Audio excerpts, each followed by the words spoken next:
አብዛኞቻችን ያስተዋልነው ዘጠነኛውን የዙልሂጃ ቀን በመጾማችን ብቻ የ2 ዓመት ወንጀል ሊማርልን እንደሚችል፣ ግን አይበለውና ቀኑ ሲደርስ ብንታመም የረመዳን ቀጣ እንዳለብን ትዝ ቢለን እንደው ድንገት ቀኑን ብንረሳው ራሱስ ምን ሊውጠን ነው የሚለውን ጉዳይ አላሰብንበትም።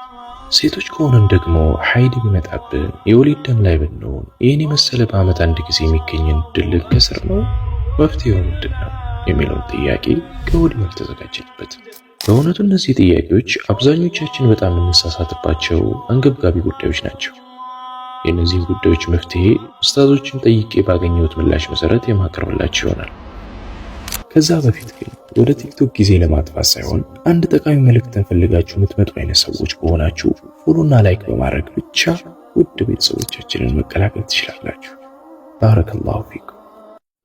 ወደ ነጥባችን 10ቱ የዙልሂጃ ቀናት ስንመለስ በመጀመሪያ የቀናቶቹን ደረጃ ይበልጥ ለመረዳት አንድን የነቢያችንን ሰለላሁ ዐለይሂ ወሰለም ሐዲስ እንመልከት።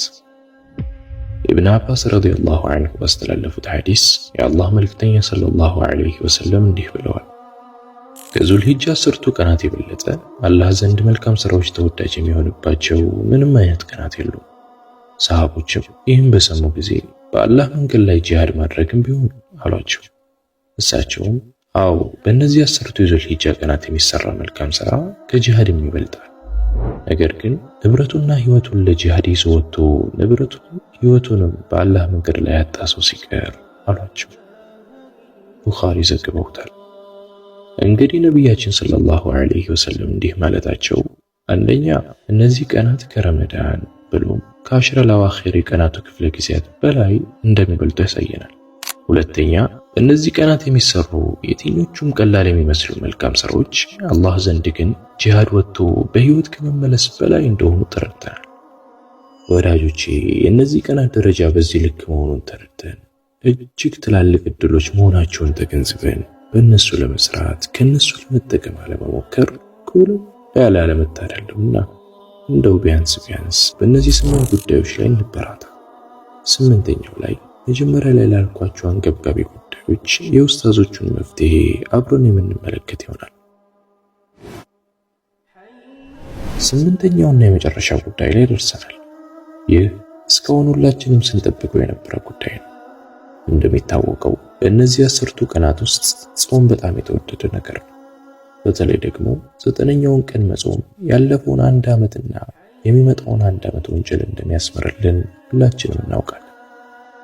አሁን ያሳሰቡን ጉዳዮች ምንድናቸው? አንደኛ የረመዳን ቀዷ ካለብን 9ኛውን የዙልሂጃ ቀን ነው መጾም ያለብን ወይስ ቀዷችንን ነው በዚህ ቀን መጾም ያለብን? ኡስታዞችን ጠይቄ ያገኘሁት ምላሽ ይህንን ይመስላል። እንደ አሹራ የዙልሂጃ 9ኛው ቀን እንዲሁም ሌሎች የሱና ጾሞችን ያለምንም ጥርጣሬ ለመጾም ያለብንን ቀዷ ፈጠን ብለን ማውጣቱ ይመረጣል። ግን ቀዷውን ሳንጾም ልክ እንደ ዙልሂጃ 9ኛው ቀን አይነት ወቅቱ የሚያልፍ የሱና ጾም ከደረሰብን በቀጣይ ለቀዷ ሰፊ ጊዜ እስካለን ድረስ ቀዷ ሳናውጣ የሱና ጾም ብንጾም ችግር አይኖረውም ብለዋል። ወደ ሁለተኛው ስናበራ ይህ 9ኛው ቀን ሲደርስ አይበለውና ብንታመም እንደው ቀኑን ድንገት ብንረሳው፣ ሴቶች ከሆነን ደግሞ ሐይድ ቢመጣብን የወሊድ ደም ላይ ብንሆን ይህን 9ኛውን ቀን በእነዚህ ምክንያቶች ልንከስር ነው ወይስ ምንድነው መፍትሄው የሚል ነበር ጥያቄያችን። ኡስታዞችን ጠይቄ ያገኘሁት ምላሽ ይህንን ይመስላል።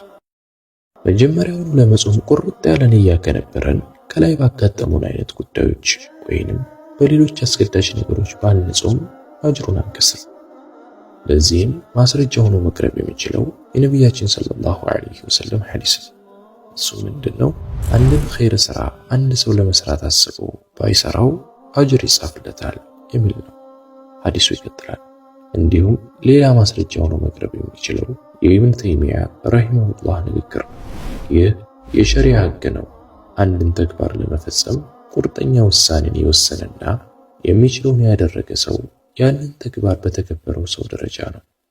ስለዚህኛም አላህ የውስጥ አዋቂ መሆኑን ተረድተን ይህን ቀን ከወዲሁ ለመጾም ቁርጥ ያለ እውነተኛ ዕቅድ ይኖረን።